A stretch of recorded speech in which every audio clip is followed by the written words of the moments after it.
Halo guys, Bosmin di sini. Selamat datang di channel Mahir Investasi, di mana kamu bisa belajar investasi saham dan lain-lain dari para investor yang sudah terbukti sukses. Dengan gratis tistis, juga dapat info dari orang dalam loh. Nah, kali ini kita akan dengerin presentasi Bapak Ibu Direksi sambil mantengin materinya. Dari sini, kita bisa tahu kondisi perusahaan, juga prospek ke depannya. Langsung aja gas kawan. Untuk selanjutnya, pemaparan materi Pubex ini akan dibawakan oleh Bapak Indrasena Patmawijaya selaku Direktur Utama. Pada Bapak Indrasena Patmawijaya, saya persilakan. Terima kasih Pak Peter. Selamat pagi menjelang siang, para hadirin yang terhormat. Bisa kita mulai presentasinya sedikit, yaitu mengenai pemaparan publik kinerja 2023. Jadi kita akan mulai dengan gambaran perseroan sendiri. Jadi kalau kita lihat mulai dari sejarahnya dari PT MBR sendiri, kita dimulai perjalanan kita di 2006 sebagai toll manufacturer untuk keju bermerek Anchor. Merek kami sendiri, Pro-Cheese, itu diluncurkan di 2010. Dan puji syukur, alhamdulillah saat ini kita adalah keju nomor 1 di Indonesia. Dan ini terus terang perikat yang sudah kita capai beberapa tahun terakhir berkat kinerja direksi, staf, komisaris, beserta mitra kami. Dari segi bisnis model kita, kalau dilihat dari pemaparan ini, semua produk kita dibuat di pabrik kami sendiri yang ada di Cikarang, Bekasi. Kita juga punya penjualan, dari penjualan ada yang ekspor, berkisaran di bawah 10%, berarti 90%-nya kita jualan di Indonesia atau nasional. Untuk nasional sendiri, kita melalui distribusi ada PT SNS, salah satu anak perusahaan dari Garuda Food, dan juga kita melalui mitra distributor lainnya.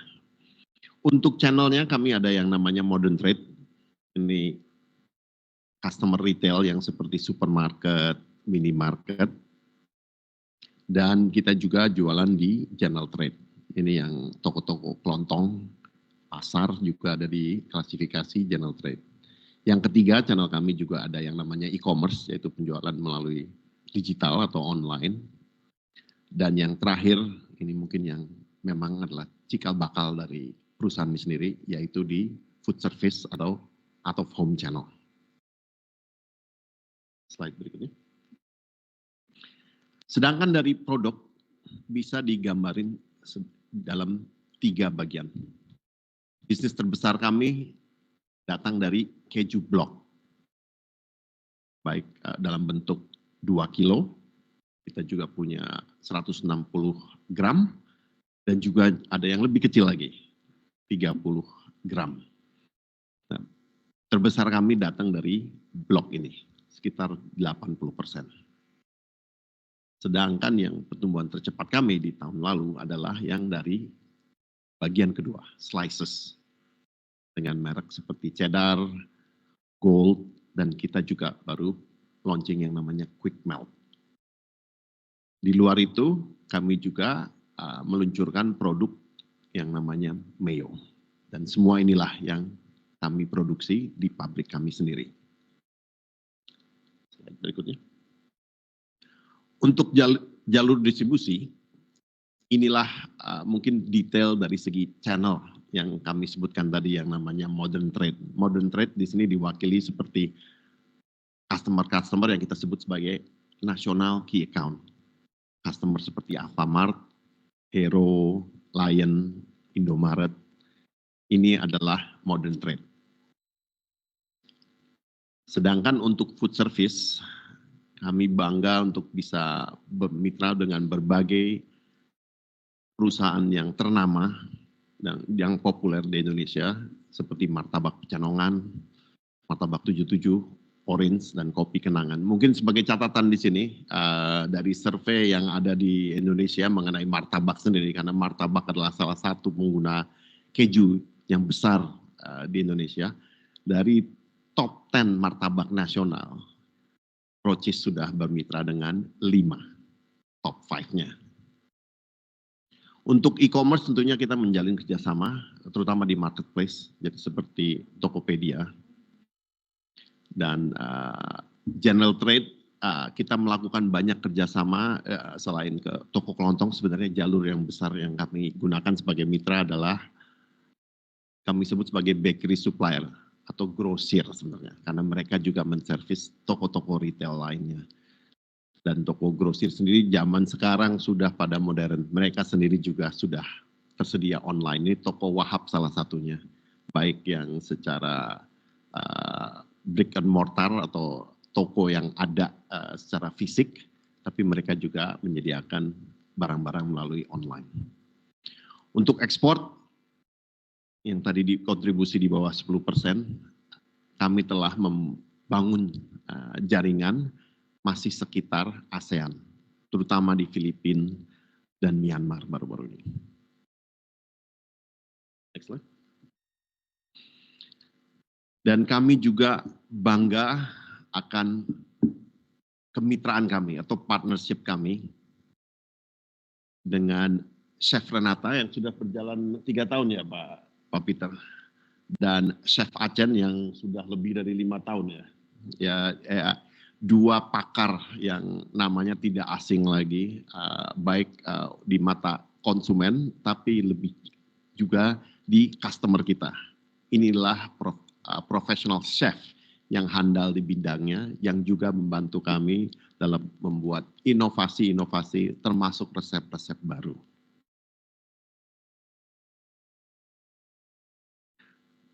Ada beberapa hal yang kita dapat garis bawahi di tahun 2023. Nomor 1, good news-nya dulu lah. Berapa yang kita telah pencapaian yang sangat berarti bagi kami di 2023. Sebagai brand, kita adalah keju nomor 1 di Indonesia. Ini yang penjualan terbukti setiap bulannya, market share selain Kantar, kami juga sudah mengukuhkan data itu dengan Nielsen juga. Dan sebagai brand sendiri, penetrasi kita selain meningkat, jadi selain penjualan di retail yang mengukuhkan kita nomor 1, brand kami juga sebagai awareness juga semakin memperkokoh awareness-nya. Dari segi tantangan, di sini mungkin saya agak menarik sedikit dan agak di luar dari presentasi. Saya salah satu pengguna LinkedIn ya, bukan untuk nyari kerjaan teman-teman ya, tapi LinkedIn-nya ini kadang-kadang untuk mencari berita di bisnis. Terutama kalau dilihat 3 tahun terakhir ini ada kata yang sangat menarik yang namanya VUCA. Volatile, uncertainty, complexity, sama ambiguity. Itu adalah kata yang paling populer pas saat COVID melanda ya di secara global, di mana memang tidak dunia yang makin volatil, tidak pasti, kompleks, dan tidak jelas. Ini sudah menjadi norma, itu bukan hanya saat COVID, dan itu terbukti banget di 2023. Malahan ada di LinkedIn, kenapa saya bilang menarik, karena VUCA sudah norma. Malahan ada kata baru namanya BANI, B-A-N-I, nah itu saya baru belajar itu.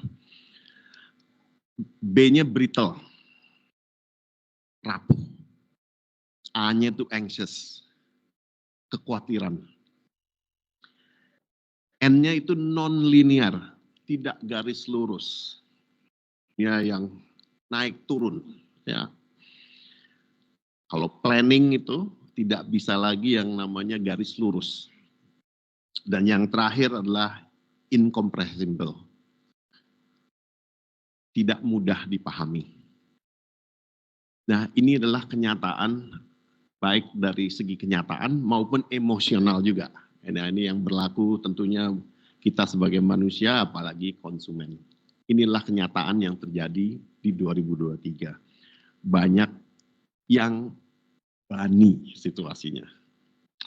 Kalau kita lihat nih sebagai contoh, harga keju di tahun lalu naik turun. Harga bahan baku kami yang terbesar tentunya adalah keju. Di luar itu juga yang naik turun adalah penetrasi keju. kalau kita ingat di 2023 kita baru keluar yang namanya COVID, baru dibuka sebesar-besarnya. Dan yang habis lebaran tidak ketakutan COVID melanda lagi itu tahun lalu. Jadi banyak perubahan di tahun 2023. Nah inilah yang fatalitas, bisa dibilang malahan ini yang tidak linear sama sekali yang terjadi, baik secara harga maupun sentimen konsumen. Ada perubahan yang sangat mendasar dari cara konsumen membeli, memakan produk, termasuk keju. Dan ada satu lagi fatalitas yang sangat tinggi, harga.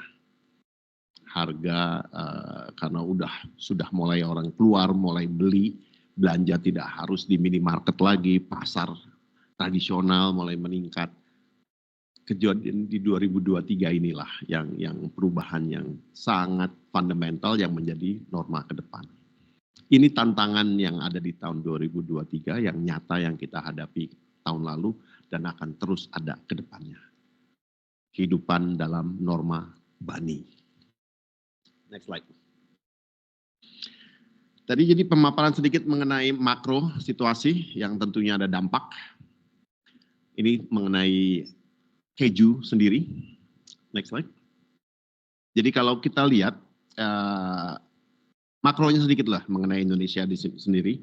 Kalau kita lihat ekonomi Indonesia dan ini juga menyangkut keju. Karena kalau kita lihat tren penjualan keju hampir mengikuti pertumbuhan ekonomi. Cenderung kalau kuartal 1 agak turun, kuartal 2 itu naik terus terang karena lebarannya, tergantung posisi lebaran. Itu ada peningkatan ekonomi, di situasi yang puasa, jadi beruntung bagi kami yang dimakan, biasanya konsumsi makanan naik. Di saat lagi kuartal yang ada lebarannya, cenderung kita sebagai bangsa lebih konsumtif. Pembelian meningkat. FMCG biasanya yang memang sangat tinggi-tingginya. Dan kemudian setelah itu kuartal 3-4-nya agak menurun. Tapi kalau kita lihat gambaran ini masih jauh lebih baik daripada global ya. Kita tetap positif. Tapi yang kedua lagi yang secara makroekonomi yang tantangan bagi kami adalah pergerakan kurs dolar. Nah kalau dilihat 15.5 turun ke 15.000 sampai sempat 14-an ya malahan terus meningkat lagi. Terus terang saya menambahkan situasi ini karena hari ini 16-an ya. Tapi ini tentunya ada dampak bagi kami yang sangat besar karena tadi raw material kita terbanyak adalah keju. Keju itu masih import. Sudah pasti kita terdampak dengan kurs. Karena barang-barang kami, raw materialnya banyak yang masih import. Inilah mungkin kedua hal yang tantangan cukup besar. Nomor satu, kenaik turunan dari segi baik ekonomi, kemampuan daya beli, maupun kurs dolar. Next slide. Namun di situasi yang seperti itu, terus terang ini adalah kinerja tim MBR, ya direksi, manajemen, staf MBR yang sangat baik. Di situasi di mana penetrasi keju secara total di Indonesia, penetrasi itu berarti pembelian.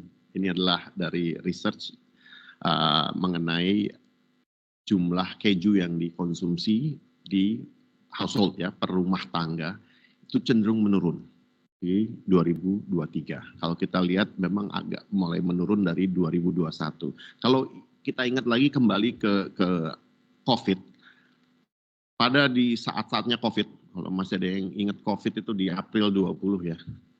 Nah, terjadi yang perubahan yang besar sekali di mana satu keluarga biasanya di rumah. Di rumahnya tuh lebih dari setengah hari. Jadi masak di rumah, terutama buat FMCG tentunya sangat baik. Kan. Kekeluargaan lebih erat lah ya pada saat COVID. Nah disinilah memasak, semua hobi-hobinya masak, bikin minuman di rumah ini yang terjadi. Nah cenderung dengan pasar lebih terbuka, mulailah jajan di luar rumah terjadi lagi. Nah inilah refleksi dari segi research yang menunjukkan memang makan keju dalam rumah turun dengan bukanya pasar. Itu secara makronya, tapi beruntung sekali lagi dengan tim MBR yang cukup sigap di sini, dalam situasi seperti itu kita tetap mengukuhkan supaya penetrasi Procis. Jadi kalau yang pertama adalah pertanyaannya keju secara total, berapa banyak yang beli, cenderung menurun. Penggunaan brand Procis tetap stabil di dalam rumah tangga itu. Jadi brand kami tetap kuat. Slide berikutnya.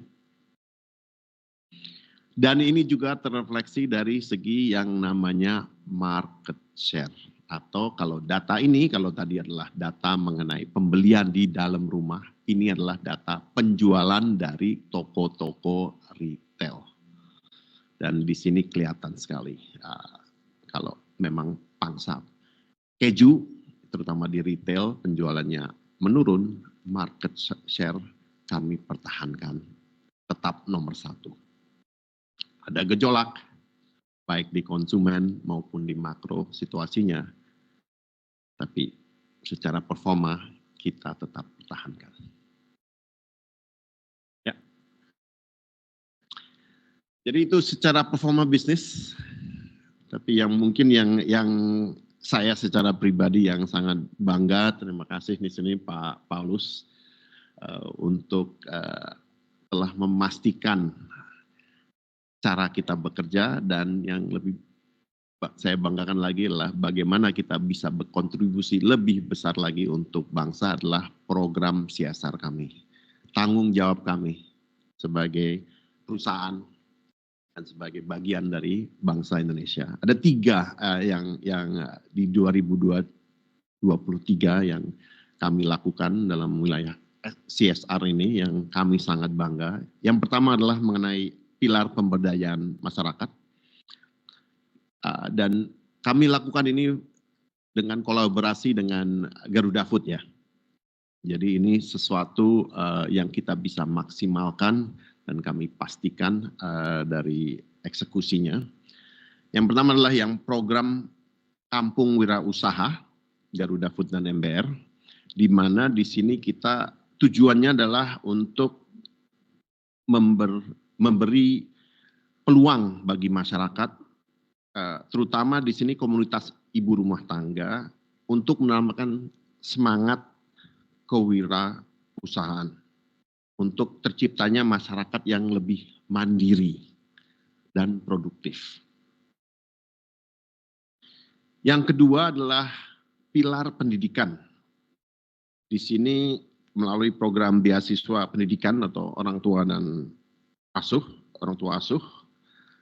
kami punya tujuan untuk mengurangi, memangkas yang angka putus sekolah di Indonesia dan meningkatkan pengetahuan keterampilan anak-anak yatim duafa. Sekali lagi, tujuannya adalah yang lebih besar lagi, yaitu membangun generasi yang mandiri serta meningkatkan rasa empati dan partisipasi karyawan terhadap sesama. Dan yang terakhir, yang pilar nomor 3 adalah bantuan kemanusiaan. Kalau itu saya yakin kita semua di sini juga merasakan Indonesia tidak luput dari berbagai bencana. Banjir baru-baru ini, kebakaran, gempa.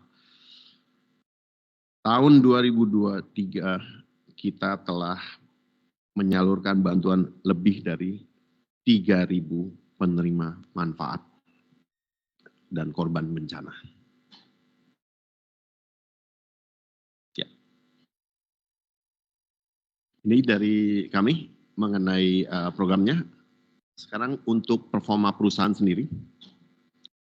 Ya. Bisa Pak Jeffrey. Terima kasih Pak Dede. Kalau kita lihat dari sisi penjualan bersih, untuk kuartal 1 dan juga kuartal 2 itu terjadi penurunan kalau kita bandingkan dengan tahun sebelumnya. Itu faktor-faktor yang menyebabkan penurunan itu, pertama ada perubahan perilaku konsumen setelah masa pandemi, di mana sebelumnya pada saat pandemi itu orang lebih banyak mengkonsumsi keju di rumah untuk pribadi, tapi setelah masa pandemi orang lebih banyak makannya keluar gitu ya. Jadi memang ada perubahan perilaku dari sisi konsumsi keju di Indonesia. Dan selain itu juga pada saat Ramadan 2023 itu tren kenaikannya atau permintaannya tidak seperti yang kita harapkan. Ada perubahan juga. Dan juga terakhir juga di semester 1 itu kita itu cukup banyak kegiatan promosi, terutama karena memang intensitas kompetisi pasar waktu itu cukup ketat. Jadi memang spending atau pembiayaan kita untuk promosi itu intensitasnya tinggi gitu ya. Itu sebenarnya yang menyebabkan penurunan dari sisi penjualan bersihnya. Sedangkan kalau dari laba bersih, kita bisa lihat di semester 2 terjadi peningkatan yang cukup signifikan, terutama di kuartal 4 ya. Itu juga selaras dengan dari sisi penjualannya, penjualan kuartal 3 dan kuartal 4 itu meningkat cukup tajam, dan itu juga berbarengan dengan di mana kita ketika melakukan kegiatan promosi itu kita lebih selektif, sehingga eksekusi dari promosi itu sendiri mempunyai efektivitas yang tinggi. Jadi dengan biaya yang relatif lebih sedikit, tapi kita bisa menopang penjualan yang lebih baik. Jadi dengan penjualan yang lebih baik dan kegiatan promosi yang lebih efektif, pada akhirnya performance secara labanya pun bisa naik signifikan di kuartal terakhir di 2023. Itu Pak Dede. Terima kasih Pak Jeffrey. Jadi saya harap ini menjawab secara gambaran besar ya dari 2023, dari mulai kondisi makronya dan situasi di Indonesia dan juga keju, industri keju. Dan di sini juga saya rasa menjawab pertanyaan bagaimana MBR menghadapi tantangan-tantangan tersebut. Di situ saya sekali lagi terima kasih yang tidak terhingga untuk direksi, manajemen, staf, dan komisaris dari MBR yang telah mengukuhkan fundamental untuk kita menghadapi badai yang bani tadi. Karena inilah situasi yang normal. Nah, untuk slide berikutnya, untuk 2024, terus terang adalah dengan fondasi yang kuat ini, tugas kami adalah memastikan tren yang sudah terbentuk 2 kuartal ini adalah menjadi base kita. Bagaimana kita untuk 2024, fokus kita lebih banyak adalah memastikan eksekusi akan strateginya. Dengan landasan yang tadi. Nomor 1, memperluas distribusi di retail. Kita nomor 1 di retail. Bagaimana kita memastikan, memantapkan posisi tersebut, dan memperbesar yang namanya pasar keju. Yang kita harus akui memang pasarnya, pie kejunya sendiri yang harus kita besarkan. Ini adalah tugas sebagai market leader. Yang kedua adalah menjadi standar terbaik untuk food service. Keju, pasarnya itu lebih besar di food service. Dan kami, dan tekad kami adalah memasarkan keju. Kami ingin keju menjadi bagian dari setiap masakan. Saya sama Pak Paulus tidak akan berhenti sampai kalau teman-teman semua sini kalau makan nasi dicocol pakai keju ya, jangan sambal aja, keju tolong. Kalau itu belum terjadi ya terus terang saya sama Pak Paulus bakal masih terus mengunjungi semua rumah makan berarti. Yang ketiga, nah inilah food service. Jadi ini yang memang kita akan perkuat dan kita ingin menjadi terbaik dalam food service mengembangkan keju. Yang ketiga adalah brand Procis-nya sendiri. Procis brand dan produk harus menjadi standar terbaik di Indonesia. Kalau orang lihat keju Indonesia, Procis adalah jawabannya. Nah, ini kita harus bangun secara sungguh-sungguh. Yang keempat adalah dengan kita bagian dari Garuda Food, banyak sinergi. Ini yang sudah terlihat dengan jelas tahun lalu. Contohnya yang sinergi dengan distribusi SNS, di mana kita dapat menjangkau lebih banyak lagi, terutama retail customer di GT. Hal-hal inilah sinergi, termasuk juga sistem cara procurement kita, juga human capital atau HR kami, juga dipadukan dan sinergi dengan Garuda Food. Standarnya akan kita perbaiki bersama. Nah, 4 inilah yang menjadi landasan kami yang kita pastikan eksekusinya di 2024 untuk memastikan kita menjadi keju nomor 1 di Indonesia. Kira-kira itu. Terima kasih.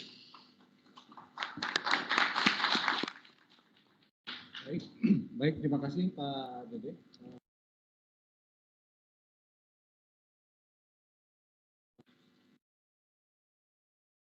Terima kasih kepada Direksi Perseroan atas pemaparannya. Tibalah kita di sesi tanya jawab. Sebelumnya ingin saya informasikan kembali bahwasannya sesi ini akan dibagi menjadi 2, di mana sesi pertama akan kami persilakan untuk peserta yang hadir secara fisik dan juga yang kedua akan kami bacakan pertanyaan dari peserta online. Untuk pertanyaan yang hadir secara online dapat disampaikan melalui chat box di Microsoft Teams. Untuk selanjutnya akan saya bacakan. Baiklah, langsung saja untuk peserta yang hadir secara fisik, kami persilakan menyampaikan pertanyaan dengan menyebutkan nama dan asal media jika ada.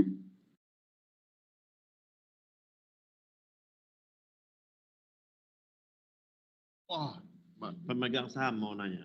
Baik, dipersilakan Pak. Bisa minta namanya Pak? Ya, kepada panitia mohon dibantu mikrofonnya. Kepada Bapak, terima kasih sudah berkenan. Silakan menyebutkan nama dan juga dari asalnya. Terima kasih. Sorry, Mike.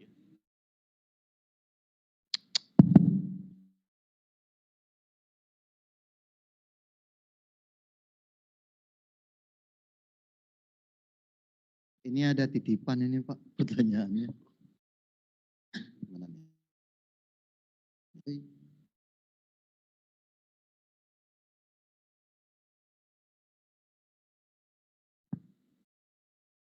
Ini ada 2 pertanyaan.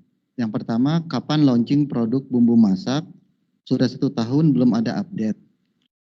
Terus yang kedua, buyback saham maksimum di harga berapa? Apakah dananya dibatasi 7,5 miliar atau bisa lebih? Terus ada yang saya sendiri, ini yang ketiga. Tahun 2023 kemarin ada kejadian di acara MasterChef. Untuk produk brand ambasadornya, apakah ada langsung penggantian secepatnya? Sebab saya masih lihat di sini masih ada gitu, biar image-nya naik. Cuman itu aja Pak. Selamat siang, terima kasih. Ya, baik. Terima kasih atas pertanyaan yang disampaikan kepada direksi. Apakah pertanyaan tadi sudah jelas atau perlu ada pengulangan? Jelas ya Pak. Baik, dipersilakan. Pak, Bapak namanya? Pak Harfan. Ya, Pak Alvan, ada 4 pertanyaan yang disampaikan. Tadi yang pertama adalah mengenai bumbu masak. Ini berarti berkaitan dengan izin usaha, penambahan izin usaha yang kami sampaikan di tahun yang lalu ya Pak ya. Kemudian tadi yang kedua itu mengenai buyback saham. Terus yang terakhir 3 ini mengenai brand ambassador gitu ya Pak. Brand ambassador yang kebetulan pada hari ini masih menjabat atau bertugas di MasterChef gitu ya Pak. Baik, yang pertama mungkin saya akan sampaikan mengenai izin usaha mengenai bumbu masak Pak Alfa. Jadi izin usaha yang dikembangkan itu untuk menunjang kita agar kami bisa lebih agresif masuk ke bisnis usaha yang di luar bakery, yang mana hari ini kita sangat dominan di bakery Pak. Itu masih terus dalam pengembangan kami, mengingat itu pasar dari bumbu perlengkapan masak tadi itu akan berkaitan dengan resto-resto yang mana hari ini kami juga masih belum banyak dominan di sana, sehingga untuk meluncurkan satu produk yang baru di area yang baru perlu pertimbangan yang lebih dalam, lebih hati-hati, sehingga sampai saat ini kami belum secara langsung meluncurkan produk baru yang berkaitan dengan bumbu masak, Pak. Mengingat juga pertumbuhan di kuartal ketiga dan keempat, setelah kami mengembalikan posisi penjualan kami khususnya keju di kuartal ketiga dan keempat tahun lalu itu meningkat signifikan dibandingkan semester sebelumnya, yang mana itu sudah lebih memastikan kita untuk bisa memberikan pertumbuhan yang lebih baik dari sisi penjualan maupun pendapatan. Jadi itu juga yang menjadikan latar belakang landasan kita untuk menunda tidak buru-buru untuk meluncurkannya. Kemudian tadi Pak yang mengenai buyback, kalau ada buyback sebesar total 7,5 miliar. Di sana disampaikan bahwa tujuan kami untuk buyback itu justru untuk memastikan bahwa harga saham yang ada yang ditawarkan di pasar itu sesuai dengan kinerja kami. Jadi apabila harganya itu katakanlah tidak sesuai dengan yang kami harapkan, maka kami akan melakukan buyback secara bertahap.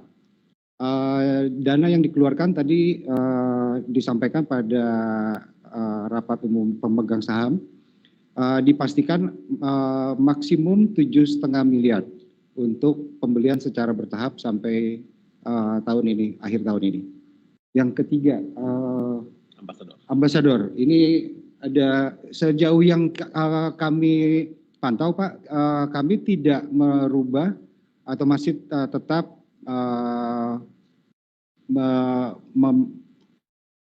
bekerja sama dengan 2 brand ambassador. Yang pertama tadi Chef Renata dan kemudian satu lagi adalah Chef Acen yang lebih ke profesional. Jadi sampai saat ini kami tetap bekerja sama dengan kedua chef yang ada sejak beberapa tahun yang lalu Pak. Seperti itu. Terima kasih. Mungkin saya tambahin sedikit lah. Tadi mengenai bumbu masak. Memang kami kalau lihat ada beberapa inovasi dalam pipeline yang kami juga melihat waktunya kapan bisa di launchingnya. Jadi itu masalah waktu. Tapi sebenarnya yang tidak berubah adalah targetnya, Pak.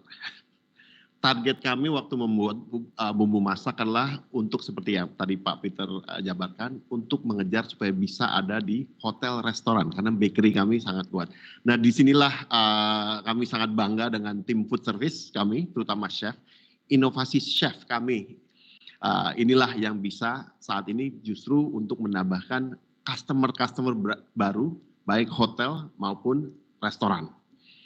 Tadi agak bercanda sedikit mengenai sambal, tapi sambal keju kami lah terus terang yang ini belum nggak ada sampelnya di sini, ada chef ya nggak bawa sampel. Mayonnaise dari kami terus terang dari segi strategi kami adalah sekali lagi fokuskan dari tujuannya. Nah dan di sini terus terang yang saya bilang sambal keju itulah salah satu hal yang kami lakukan bersama dengan chef untuk mendapatkan custom. Jadi keju kami sangat fleksibel, sangat bisa bagian dari makanan Indonesia. Terus saya juga ingin menambahkan mengenai yang ambasador tadi. Kami percaya akan mitra yang jangka panjang, siapapun juga.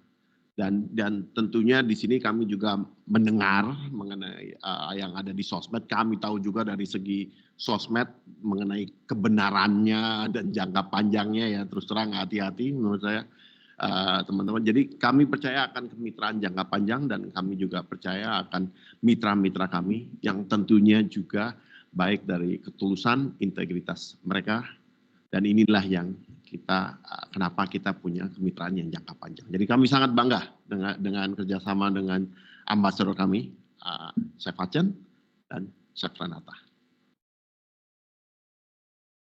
Baik, terima kasih kepada Pak Indrasena dan juga Pak Peter atas Pak Dede dan juga Pak Peter atas tanggapannya. Dari pertanyaan Pak Harvan, Semoga jawabannya sudah cukup ya Pak. Terima kasih. Selanjutnya kami juga telah menerima beberapa pertanyaan baik dari teman-teman media dan juga dari investor juga di kolom chat secara online. Saya akan terlebih dahulu membacakan pertanyaan yang pertama. Pertanyaan pertama datang dari Bapak Henry, investor individu. Beliau bertanya, pasca pandemi, orang makin jarang masak di rumah, penjualan keju blok jadi kurang laku bahkan turun, walaupun marketingnya bagus. Apakah ke depan pertumbuhan omset difokuskan pada keju lembaran saja, atau keju jenis lain buat snack on the go? Terima kasih. Kepada Terima direksi silakan kasih ditanggapi. banyak Pak Henry. Benar sekali. Tadi mungkin seperti pemaparan yang 2023, malahan kalau ditarik mundur lagi, sebuah tren yang terjadi pada saat COVID yang lumayan besar adalah habit atau kebiasaan masak dan makan di rumah, ya. Dan keju tentunya ada dampaknya. Jadi benar kalau kita lihat setidaknya saat ini, jangan lupa yang namanya saat ini lagi kita hidup di alam bani, ya. Tidak ada yang linear lagi, bisa naik turun. Saat ini kalau dari estimasi kita, ya, berdasarkan forecast juga, terus terang pasar yang di luar dari retail kemungkinan akan tumbuh lebih besar. Jadi berarti apa? Makan di luar itu akan meningkat dibanding 2 tahun terakhir. Nah, yang di retail tentunya akan tumbuh juga, tapi tidak secepat yang di out of home atau food service. Nah, kita tentunya siap dan sigap dalam menanggapi tersebut. Inilah tercermin dari mungkin turnaround kami di tahun lalu. Jadi untuk tahun ke depan dan tahun yang sekarang berjalan ini juga sama. Kita lihat dari segi keju memang slices lagi tinggi, dan yang bentuk slice keju itu memang sangat versatil, bisa dimakan sebagai snack. Pertumbuhan kita sangat tinggi ya berapa bulan terakhir ya Pak Peter, terutama yang slice snack distribusinya ya, yang slice 2 itu pertumbuhan kita sangat fantastis ya, kalau dibanding dari waktu yang sama, kuartal yang sama tahun lalu, bisa dibilang kita double penjualannya, 2 kali lipat. Nah, itu menandakan memang ada cenderung untuk slice. Dan di sini kita sudah juga lihat ini dari konsumen sendiri yang memviralkan mereka konsumsi makan keju slice. Ada yang makan langsung, ada yang cemplungin dengan mie instan, penggunaan dari slice tinggi. Nah, PR kami tentunya adalah dari segi konsumsi yang lainnya juga, dan tentunya juga blok kami, karena core bisnis kami masih di blok. Dan ini tumbuh, tapi memang pertumbuhan terbesar kami adalah di slices. Baik, terima kasih Pak Dede atas tanggapan dari pertanyaan Bapak Henry. Selanjutnya saya akan membacakan pertanyaan yang kedua, datang dari Ibu Dinar dari MNC Media. Di sini ada 3 pertanyaan, Bapak Direksi. Yang pertama, capital expenditure yang dianggarkan tahun ini berapa? Apa saja peruntukannya? Lalu yang kedua, bagaimana perseroan melihat pasokan bahan baku dan permintaan produk perseroan di tengah kenaikan inflasi dan level suku bunga global yang tinggi? Ya, apakah ini mempengaruhi konsumsi dan bagaimana strategi mitigasi perseroan untuk mempertahankan konsumen? Lalu yang terakhir, bagaimana dengan target top line dan juga bottom line perseroan pada tahun ini? Apakah sudah jelas? Sangat jelas. Ya, baik. Terima kasih, Terima Pak. kasih. Ini Pak Dinar ya? Ibu Dinar. Ibu Dinar dari MNC. MNC Media. Oke. Betul. Pertanyaan sangat kompleks, jadi saya butuh bantuan nih. Kalau friend boleh ya. Jadi kalau soal capex, saya terus terang ada CFO-nya nih. Jadi saya minta Pak Jeffrey. Ya, terima kasih Pak Dede, spesialisasi saya memang di bagian yang kompleks-kompleks gitu ya. Oke.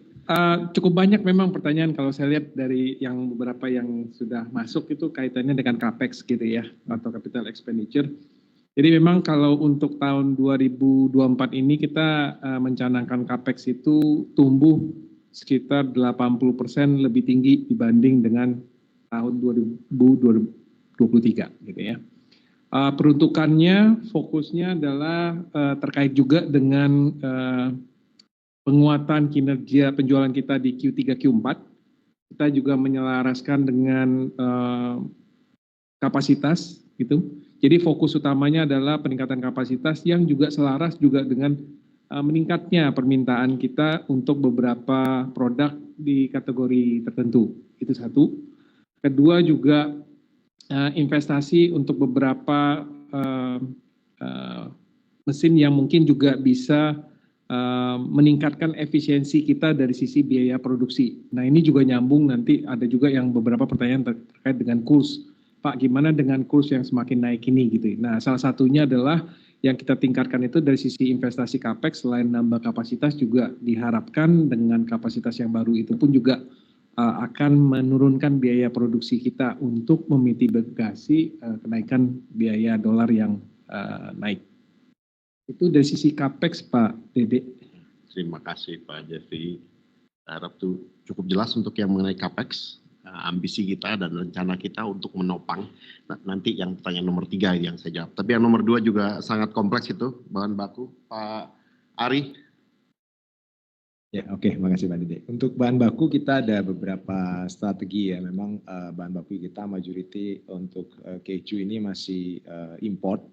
Terus terang untuk supplier lokal di Indonesia ini belum mumpuni untuk ini, jadi kami masih melakukan import. Strateginya ada beberapa. Pertama, kita juga as a group dengan Garuda Food, kita ada beberapa material yang memang kita sama, kita bisa lakukan lock dengan harga yang baik gitu ya. Dengan value juga kita ada yang short term, dalam artian kita beli spot jangka pendek. Kemudian juga ada lock dengan jumlah jangka panjang ya untuk mengamankan supply kita. Ini juga kita lakukan, which is itu membantu kita saat ini dengan tadi Pak Dede bilang ada BANI, kita lebih bisa menstabilkan dari sisi supply, ketersediaan dan juga harga. Itu salah satu yang kita lakukan. Selain itu juga kita melakukan evaluasi internally untuk melakukan rejuvenate. Jadi kalau memang kita bisa menemukan formula-formula baru dengan kualitas yang minimal jauh lebih baik, kita akan lakukan itu gitu ya. Jadi itu salah satu strategi di dalam procurement untuk menjaga supaya harga yang di pasar ini tidak terjadi fluktuatif, tapi kita bisa memberikan yang terbaik kepada konsumen kita. Itu Pak Dede. Terima kasih. Terima kasih Pak. Jadi ini yang untuk nomor 3 saya yang menjawab biar Pak Peter menerima yang namanya target ya. Saya harap di sini jelas dari segi strategi kita, tapi eksekusinya kita banyak cara, kita sangat fleksibel untuk menghadapi situasi yang sangat volatil. Jadi kalau target tidak ada fleksibilitas Pak Peter ya, kita sudah pasti tanggung jawab kita sebagai market leader untuk meningkatkan yang namanya keju bagian dari masyarakat Indonesia. Jadi kami estimasi pertumbuhan keju kalau dilihat dari beberapa studi yang kita lakukan itu sekitar 5-7% lah ya rata-rata beberapa tahun terakhir. Target kita adalah untuk internal lah kita tumbuh 2 kali lipat dari pertumbuhan pasar keju. Itu untuk top line. Ya Pak Peter ya, double minimal Pak. Dan untuk bottom line, disinilah adanya Pak Jeffrey dan Pak Ari, kita akan jauh lebih efisien cara bekerja kita. Tadi ada beberapa strategi yang telah kita lakukan, ada beberapa capex. Capex tujuannya adalah untuk investasi supaya kita lebih efisien, lebih baik. Yang tidak bisa ditawar adalah kualitas produk kita, karena kita nomor 1 di Indonesia dan kita benar-benar menjadi nomor 1 baik dari segi kualitas maupun juga affordability. Menjadi keju yang nomor 1 di Indonesia. Untuk itu kita harus bekerja keras. Jadi kalau atasnya tumbuh double dari market, yang bawahnya akan tumbuh lebih pesat lagi dari atas. Itulah cara kita bekerja. Itulah target kami. Di atas double, di bawahnya lebih baik pertumbuhan rate-nya daripada yang top line sales. Clear ya Pak Jeffrey ya? Jadi Pak Peter aja yang kerja keras ini. Ya Pak Arya. Ya, baik. Terima kasih Bapak-Bapak Direksi atas tanggapan dari pertanyaan Ibu Dinar dari MNC Media. Kemudian pertanyaan ketiga dari Ibu Vina, Media Kontan. Wah, di sini ada 5 pertanyaan ya Pak. Pertama, bagaimana prospek bisnis keju di tahun 2024? Apa saja faktor pendorong bisnis tahun ini? Saya lanjutkan ke pertanyaan kedua. Berapa target penjualan dan laba di 2024? Apakah incar pertumbuhan dari tahun 2023? Pertanyaan yang ketiga. Sorry, yang nomor 2. Nomor 2, berapa target penjualan dan laba di 2024? Apakah incar pertumbuhan dari tahun 2023? Lalu yang ketiga, bagaimana pula review kinerja di 2023? Penjualan keju terpantau stagnan di angka 1 triliun, laba juga menurun ke angka 80 miliar. Apa saja faktor penurunan kinerja di 2023 atas analisa perseroan? Lalu yang keempat, berapa alokasi capex yang disiapkan di 2024 dan bagaimana rencana penggunaannya? Dan yang terakhir, strategi keju untuk maksimalkan bisnis tahun ini. Apakah sudah jelas, Bapak? Ya. Baik. Sangat jelas. Saya beruntung di sini kebetulan presentasinya sudah dipresentasikan tadi yang mengenai 2023 dan juga kebetulan Pak Peter, Pak Ari, Pak Jeffrey juga telah memaparkan beberapa hal mengenai yang akan dilakukan 2024. Tapi saya coba lebih memperjelas lagi. Untuk prospek 2024, mungkin tadi saya sudah sebutkan, perkiraan kami mirip dengan tahun-tahun sebelumnya, yaitu pertumbuhan estimasi 5-7%. Tapi tidak rata di semua channel. Itulah kenapa kita punya strategi yang berbeda setiap channelnya. Kami yakin kalau yang di retail akan tumbuh tetap, mungkin di single digit, tapi yang di luar dari retail, food service itu akan tumbuh lebih besar. Dan jangan lupa juga kita punya ekspor yang tentunya akan membantu juga, karena apa yang terjadi di Indonesia, karena ekspor kami adalah di negara tetangga, ekonomi negara tetangga juga mirip-mirip dengan Indonesia. Inilah perkiraan kita untuk prospek keju secara total ya, untuk industri keju. Jadi pertumbuhan single digit, terutama di retail, tapi ada pertumbuhan yang saya yakin lebih besar di luar dari retail domestik.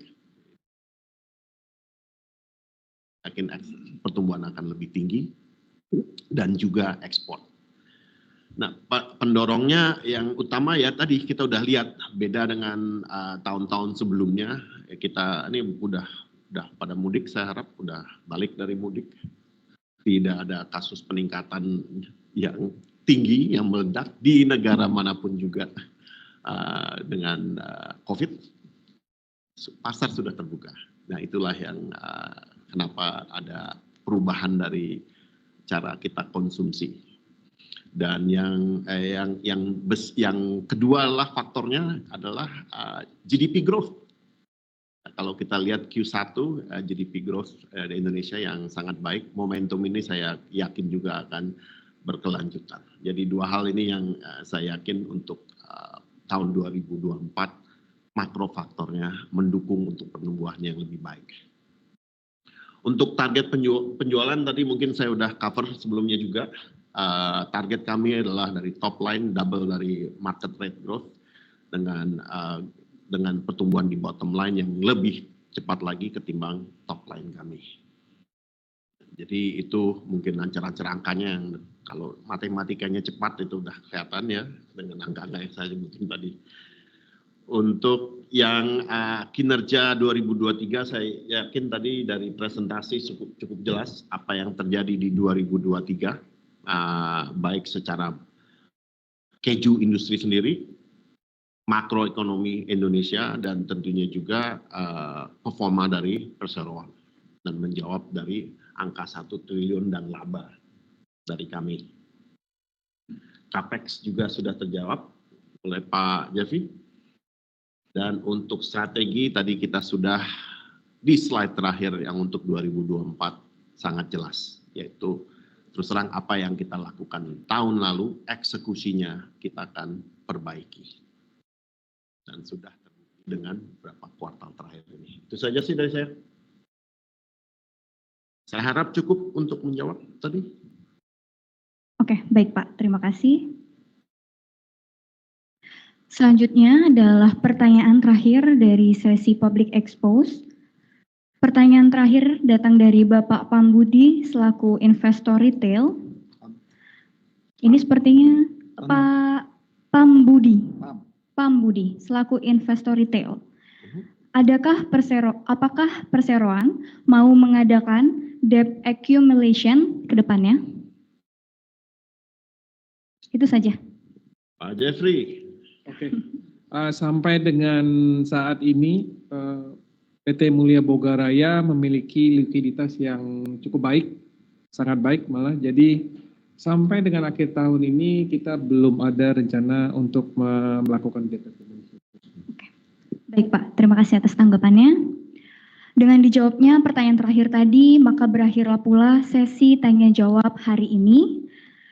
Terima kasih banyak atas antusias dari para peserta, baik itu investor maupun dari rekan media. Mohon maaf sebelumnya apabila ada pertanyaan yang memang belum ditanggapi secara langsung oleh direksi kami. Namun pertanyaan tersebut kami arahkan untuk dapat dikirimkan kembali kepada kami melalui email yaitu corp.secretary@procis.co.id. Nanti akan diinformasikan secara terpisah oleh panitia di dalam MS Team. Kami berharap agar PT Mulia Boga Raya TBK bisa terus berkembang bersama masyarakat dengan memberikan nilai terbaik kepada konsumen melalui produk-produk terbaik. Demikianlah Bapak dan Ibu para hadirin sekalian, sesi dari Public Expose PT Mulia Boga Raya TBK tahun 2024. Akhir kata saya mengucapkan banyak terima kasih kepada para undangan serta rekan-rekan media yang telah menyempatkan hadir secara virtual ataupun secara fisik di hari ini. Selamat siang dan sampai jumpa.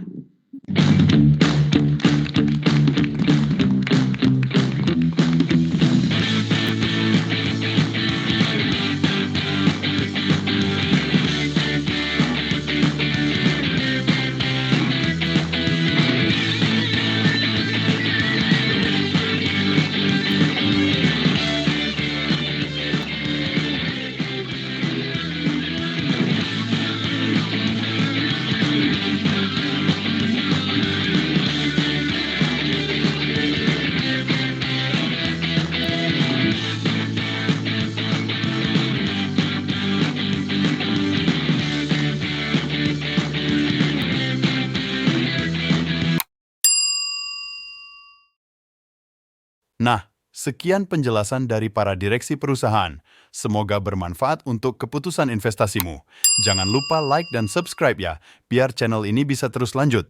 Terima kasih, sampai jumpa lagi di video berikutnya. Salam sehat, salam cuan.